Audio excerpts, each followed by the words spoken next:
Hey everyone. Happy Thursday. It's hot and steamy here in New York. How you doing, Kimberly? I'm doing well. I'm doing well. It's been a hot week for me too out here in Ohio. But the storm clouds opened last night, so it's starting to cool down. Yes, yes, I'm hopeful as well. I think that's going to happen here too. Yeah. So glad to be back. I know we took off for the July 4th extravaganza holiday, and we're back. And we're going to talk today about kind of the concept of privilege. Um, Mhm. and the fact that, there's so many kinds of privilege. I know you're going to talk about that, but a lot of times when people hear the word privilege, the first thing they think about is white privilege. And I guess what we're going to kind of delve into a little bit today is, first of all, white privilege is a privilege. It's one kind of privilege. There's male privilege. There's economic privilege. There's role privilege within a company. People who are at different levels within an organization have privileges.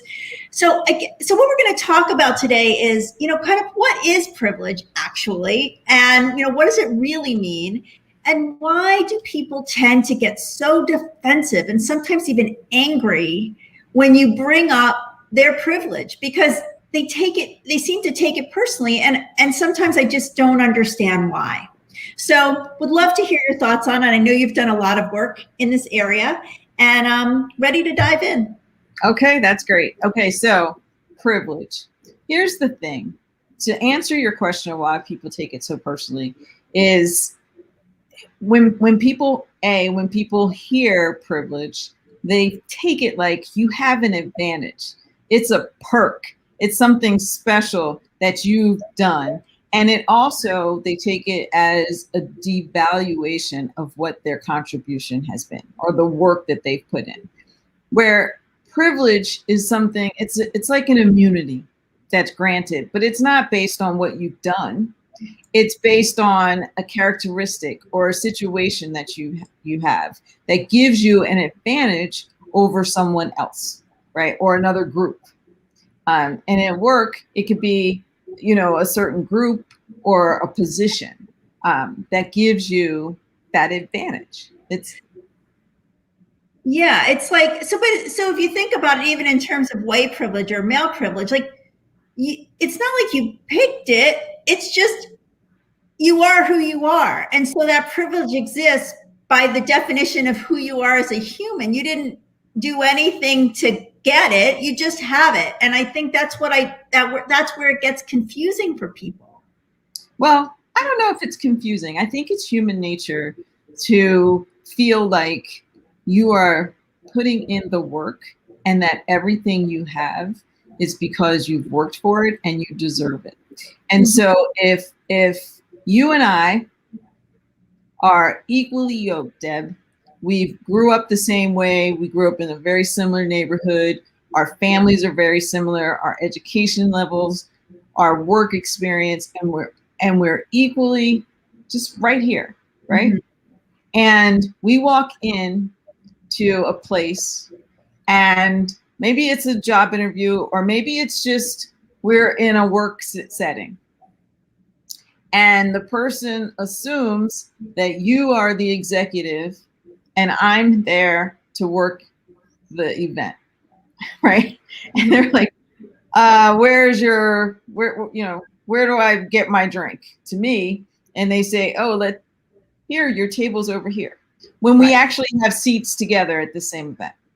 That is an example of white privilege because you got you were granted this treatment solely on what you look like, solely on the complexion of your skin. And so that's white privilege, right? That's just one example of a privilege where you're treated one way and I'm treated somewhere else. And I don't have the barrier of having to explain myself or correct you. I just can go to my seat. That's exactly right. Okay. So, and so you could say, well, the reason I was treated, that has nothing to do with why I was treated that way. I had a name tag on or whatever.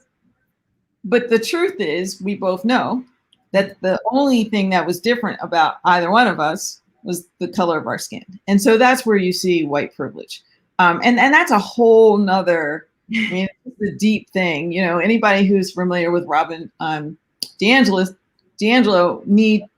you understand where I'm saying that this is a big subject. Yeah. And white privilege, we are going to have to go even deeper.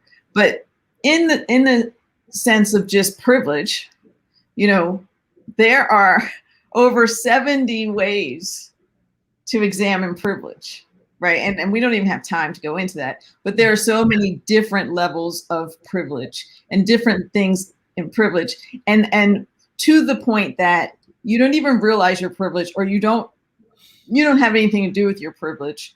When we talk about those 70 different things to consider when you think of privilege, you'll just be really shocked. Because if you just look at those and take race away from it, and even gender, exactly, and gender, you'd just really be surprised at how many of us have some level of privilege, right? And how do you use that privilege? Right. But the bottom line kind of comes to, even if we have this level of privilege, often when we look at careers and corporate leadership and how we are treated in that space, it really kind of goes back to privilege, and then race privilege or gender privilege. So there's a lot to unpack there. So speaking of privilege, like when you think about privilege and using it for good, let's think of a couple of examples maybe of how people, so instead of getting defensive or feeling attacked or feeling like, well, I worked really hard. Yeah, you can work hard and still have privilege. First of all, you know, no one's denying that you've worked hard for what you've gotten. It's just that there's less barriers for you. But then how do you turn it around and identify and acknowledge it and say, okay, I have it. It is what it is, but here's how I can use it to help others. Like, can we give some examples of that? Absolutely. I mean, I think when I think of my privilege, and I think of, you know, the fact that I grew up in a 2-parent household. Both parents worked. I never had to worry about a meal. My education, it was straight through. I have the privilege of having gone to some great universities, education. I worked hard, very hard, because unfortunately we know that as a woman of color, as a woman and a woman of color, you have to work hard and prove every day that you should be in the position you have. So if I take that and I say, okay, now I'm here, right? As a CEO of Bumbershoot, or even in my corporate career, and I look around and there are not people who look like me, who are on the path to where I am, I use my privilege to talk to recruiters at the companies that I work at. When I see younger individuals coming in that would not have opportunity, would not have a sponsorship, use that privilege, spend a little extra time, take them to lunch, talk to them, right? Be an ally for them in the room. When there's opportunities, talk to them, help them prepare for the next steps on that corporate journey. Those are ways that I've used my privilege, and those are ways that I recommend other people use their privilege. I know as a recruiter, you have an incredible opportunity to use your privilege.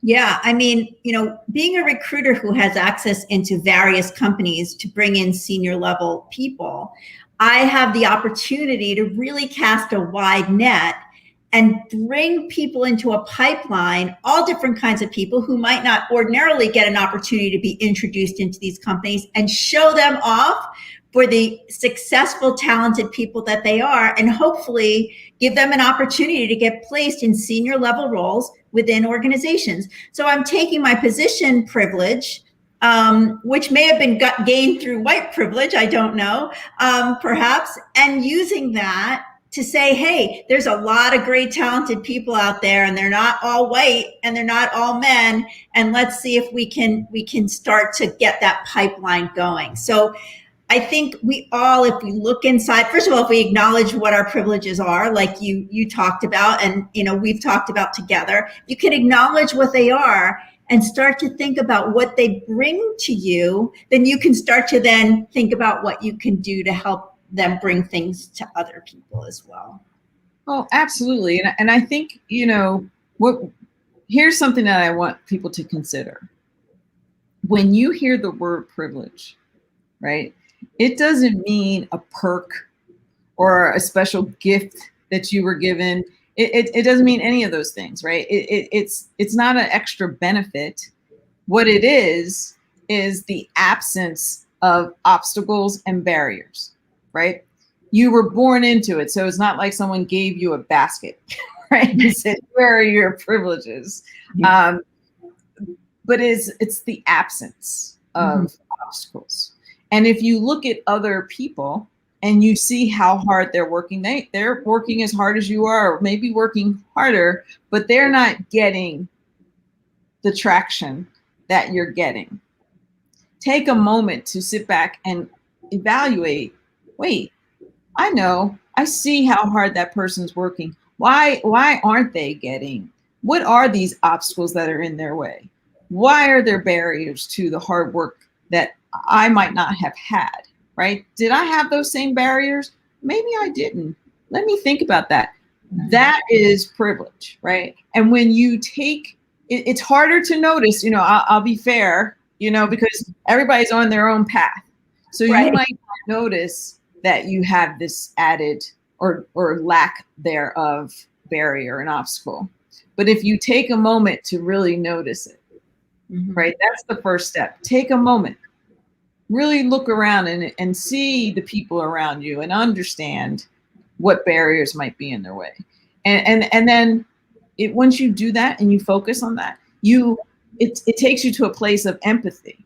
Hopefully it takes you to a place of empathy and understanding. And hopefully that empathy and understanding lead to action, right? Yeah. Which is what we're talking about today, how to use your privilege for good. Yep. Hopefully it creates, like you said, like a spark, like, now I see it. And now I know what I can do. Right. So Kimberly, good conversations about privilege. I know we could go on and on because it's a big topic. So what's the bottom line for today? So I think there are three things to really focus on. Number one, privilege is not a dirty word, right? Everyone has something going on. And I'm not saying everyone is privileged, but everyone has something. And so acknowledge it. Just take a moment to consider what it could be and acknowledge your privilege, whatever it is. And then be single-minded about how do I develop the empathy? How do I really notice what's going on around me so that I can then consider everyone around me with empathy and have an action plan, right? Put that privilege to work. It's not a bad word unless you use it for bad. Yep. Right? Take action. Acknowledge, consider, have a goal, and then take action. Put it to good work. Excellent. I concur. So, when we started talking this morning before we even started the broadcast, and you let me know that there were 70 types of privilege, which I had no idea. I mean, I could name some, and I named a few at the beginning, but those are the most common ones that we talk about. So next week, we're going to discover what some of those, maybe a bunch of those are, and that will help all of us acknowledge and recognize that many of us do hold privileges that we're not aware of. And if we are aware of them, then we can go to action. So I'm excited to further that conversation. You know what I'll do? I have a quiz. I use this in some of the work I do. I'm going to post the quiz on and you can post it too. We'll post it on our LinkedIn. So this is just pre-work for you guys. Take the quiz and then come back and let's be a part of this full conversation about what privilege really is and how you can utilize it to good. I love that. Sound fair? Let's do that. Let's do that. Let's make this a group activity. And so we're going to put it out there for some pre-work. It'll only take 5 minutes. Yes. Okay, that sounds great. Well, thanks everyone. It's been great. All right. Well, thank you. We will see you next Thursday here at 11 o'clock. Get paid and be safe. Have a great week. We'll see you next week. Bye, everyone.